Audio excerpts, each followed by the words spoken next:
Fox News' Shannon Bream said the network had to move a planned live broadcast indoors after she and her crew felt threatened by demonstrators outside the U.S. Supreme Court on Monday following President Donald Trump's nomination of Brett Kavanaugh. People shouted obscenities at Bream and her crew, crowded around and touched crew members as they prepared to air Fox's 11 p.m. Eastern Hour from the location 2 hours after the nomination, she said. "I've been in the middle of many protesters and signs and chanting, and we all do our jobs," Bream said Tuesday. But last night had a different feel to it. Bream said Fox felt specifically targeted, although she said other reporters had a difficult time with the crowd. Disturbed by the scene, Fox executives made the decision to move to a nearby studio. Bream had been at the court for several hours, doing live reports during several programs. The incident on an emotional political night exposed Fox News to a threatening atmosphere frequently faced by reporters at other news organizations at Trump rallies.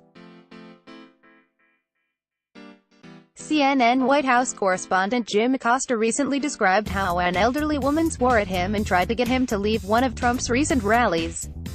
Bream, who has covered the Supreme Court for 11 years, said that often during demonstrations security separates demonstrators from the press with barricades, but they weren't on duty Monday night. She recalled only one other similar situation, but that happened during daylight hours.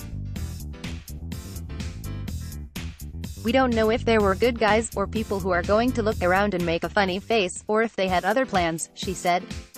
"It's tough to assess when you're in the middle of a crowd that is yelling and pushing and shoving." One man who stood near her wore a Trump mask and, judging from the sign he held, was not a fan, Bream said. She said no reporters, no matter the outlet, should feel in danger for doing their jobs. "There's a lot of heat out there and I'm hoping that cooler heads will prevail," she said. U.S. Fox News' Shannon Bream said the network had to move a planned live broadcast indoors after she and her crew felt threatened by demonstrators outside the U.S. Supreme Court on Monday following President Donald Trump's nomination of Brett Kavanaugh. Supreme Court, Media, Brett Kavanaugh, Fox News 350 Tuesday, 10 July 2018 7:46 p.m. 2018-4610 Tuesday, 10 July 2018 7:46 p.m. Newsmax Inc. Newsmax Inc. Newsmax Inc.